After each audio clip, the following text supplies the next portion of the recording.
Hey, this is Tim Kim with TM Media, and this is going to be a start of a series. I don't believe I've done any branding or marketing tips for companies on this account yet, but I'm gonna pretty much merge all these accounts together. I have a couple accounts on this, but it's getting way too confusing. So I'm gonna have a design series for designers that help out designers, and I'm gonna have a series that helps out. People that are in business want to talk about branding, marketing, and just things basically I've seen over the yeah I fidget. This is the wrapper on my cough drop here. What the hell I'm doing here? Anyways, um, so the what I'm going to do is have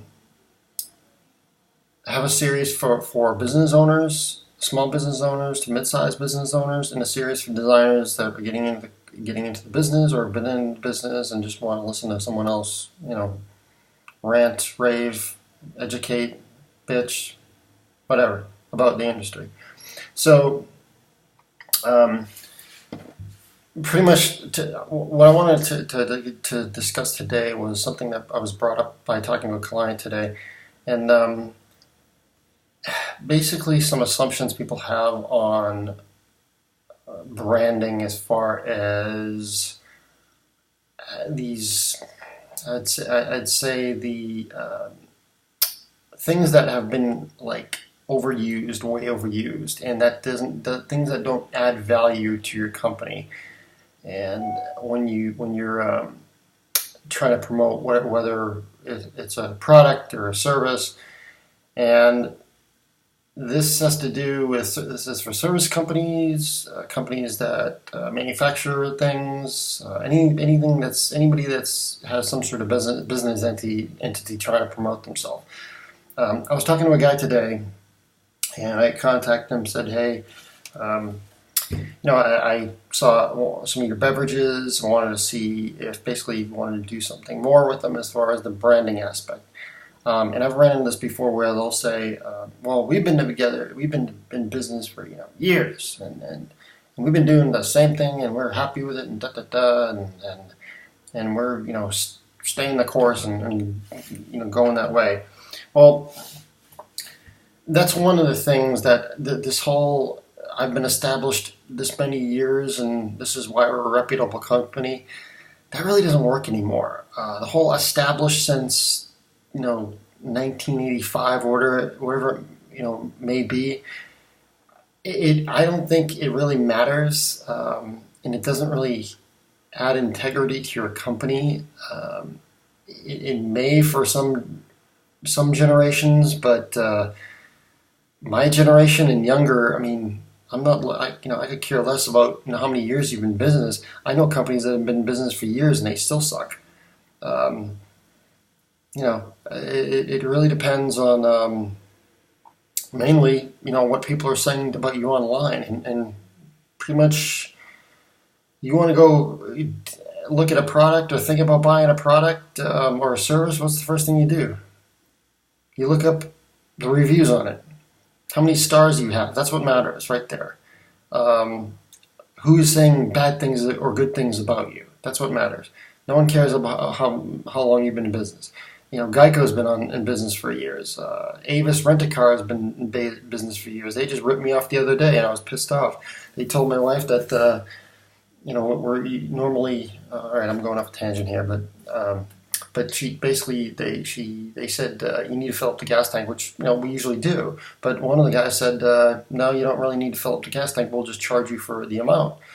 So he didn't fill up the gas tank. Of course, when we brought it back, dropped the car off, and later got home and all that stuff, guess what? We got a $40 charge for gas because we didn't. It was like maybe one digit off or something from the F symbol or something. So we submitted a review and said, this person told me that, and la la la, and of course that adds up when they start if they start ticking more people off. So. But that's the way of the world now. I tell, especially local companies, restaurants, things like that.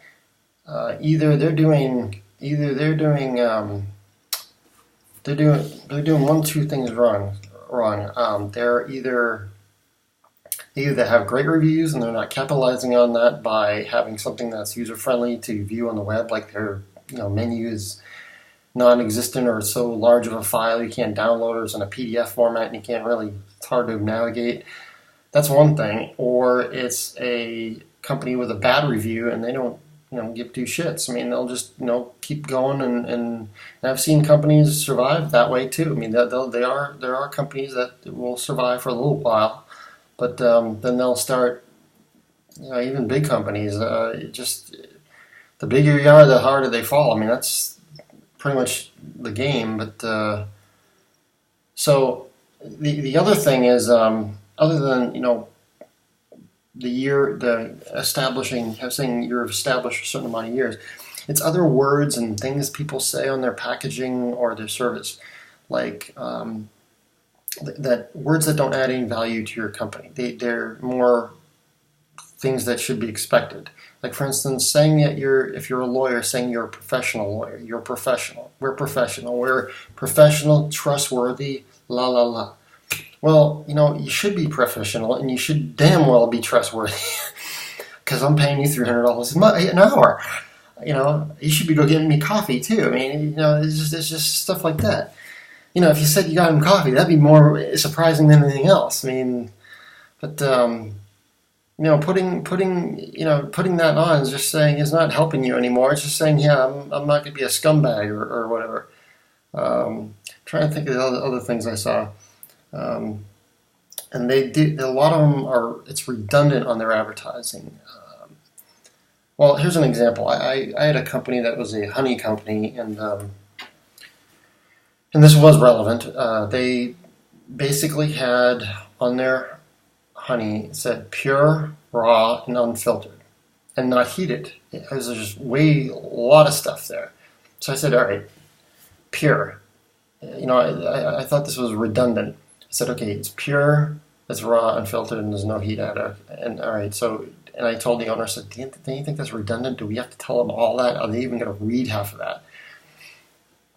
And his argument was, well, yeah, there are people that need it filtered because of certain problems they have, or with digesting or something like that, and there's people that don't want it heated. And so he explained this whole thing to me, and of course this was education for me, because I didn't know anything about honey. And I learned probably heck of a lot more than I want to about bees and decolonization, and basically the fact that we're killing all the bees on the planet. But it's fun. It's interesting to learn that stuff. This is kind of a fun part of my job when I learn about new products.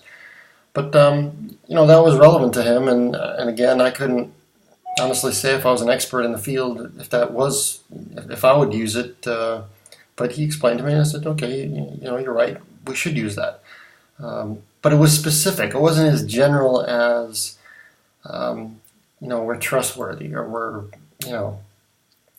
like car dealers are great at it. I just laugh at some of these car dealers. Dallas had a guy doing I think it was like a Kia dealer saying, he was mainly just, his gimmick was, if you don't buy it from us, or if we can't give you the best deal, we'll just give you the car. And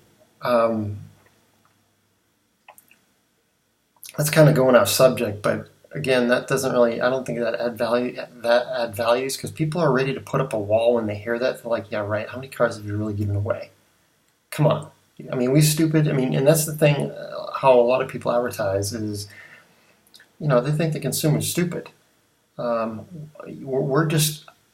a couple clicks away from knowing your entire life. I mean, we can sit there and look up see what the owner's wife looks like on Facebook. I mean, there's tons of stuff we can do on researching a company and its product. So you have to be with the times on that, not use the whole cliche advertising that they used 50, 100, 200 years ago. So anyways, think about that when you're looking at branding a product, and know that that's not so special. You definitely, with any type of branding, it's intrigue. You have to intrigue the. All right, I'm sorry. I keep going black here, and I got to fix this damn thing from doing this. Um, I gotta change the screen setting on this, or the screensaver. So that was it. Think of other creative ways to add value to your product, and also don't rely on your product. And I'll do another section on that. There's tons of people that just figure they're gonna rely on their product to do their advertising, and food companies are a great example of that. They figure they're gonna go do demos at Costco for the rest of their life and stuff food down their face rather than doing a little branding to entice people to pick it up off the shelf. I'll get into that in another video, but hopefully that will give you an idea of just some of the things that you don't want to do as far as the words that are not going to add value to your products. So hope this helps, and keep watching. Thanks.